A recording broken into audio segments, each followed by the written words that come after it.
The golden lights of Borealis Bistro danced warmly. 6-year-old Ember Holt twirled in her pink dress.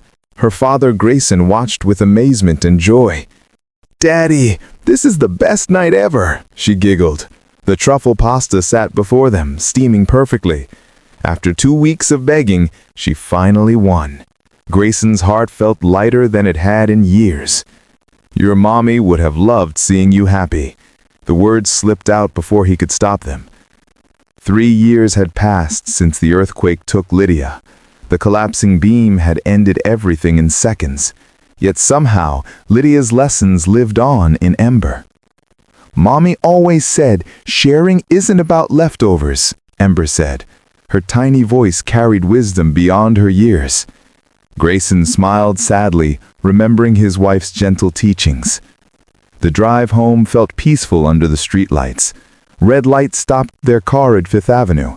Ember pressed her face against the cold window. A young woman sat alone on the bench. Her torn coat fluttered in the bitter wind. "Daddy, why is she shivering so much?" Ember whispered. Grayson followed his daughter's worried gaze to the stranger.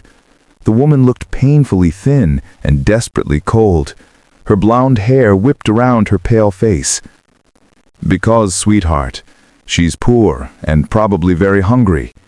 His CEO instincts wanted to drive away quickly, but Ember's compassion wouldn't let them leave yet.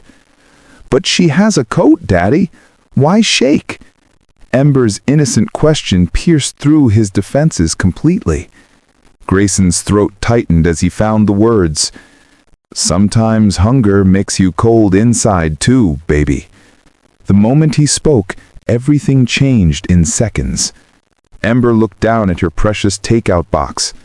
"Daddy, can I give her my food, please?" The words hit Grayson like a lightning bolt. This was the meal she'd cried for nightly, the dish she'd pleaded for over 14 days. Yet here she sat, ready to sacrifice completely. His successful businessman's mind couldn't comprehend such selflessness.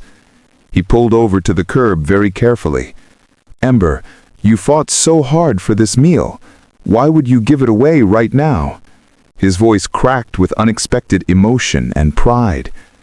This 6-year-old was teaching him about humanity, something his boardroom meetings never could provide him. Ember's blue eyes sparkled with her mother's wisdom. "Mommy said, when you share what you love, not what's extra, that's real kindness, Daddy." Her tiny voice carried Lydia's legacy perfectly forward. Because sometimes someone else's need is bigger. She didn't understand the profound weight completely, but Grayson felt every single word deeply. They stepped out into the cold night air. Ember clutched the warm container against her chest. The woman looked up with startled, cautious eyes. Her name was Sienna Ray, 25 years old.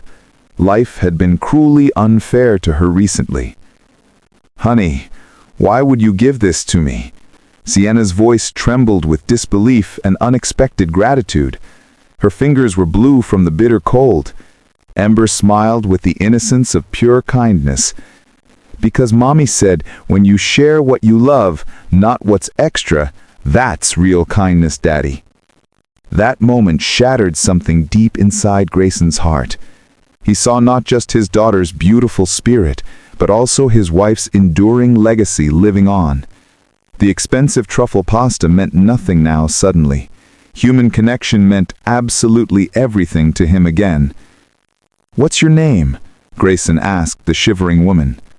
"Sienna," she whispered, accepting the warm food gratefully. "I'm not a beggar, I promise you." Her dignity and desperation moved him profoundly. She never asked strangers for money or help. They gave Sienna a warm ride that night, got her a proper hot meal, and listened. Her story wasn't about bad choices or laziness. Sometimes life just crushes good people completely. Through his friend Marcus's grocery store downtown, Grayson arranged work, not charity, but honest employment with real dignity. Months later, the three had become unlikely family. Sienna worked hard and saved every precious penny. Ember had gained a big sister figure permanently. Grayson rediscovered his heart through his daughter's example. The truffle pasta had cost $47 exactly. The lesson in kindness was absolutely priceless forever. "You know what, Daddy?" Ember said one evening. They sat at Borealis Bistro once again tonight. "Mommy was right about sharing what you love." Grayson nodded, watching Sienna laugh with them. "True generosity isn't giving what you don't need, but giving what you love most when someone needs it more."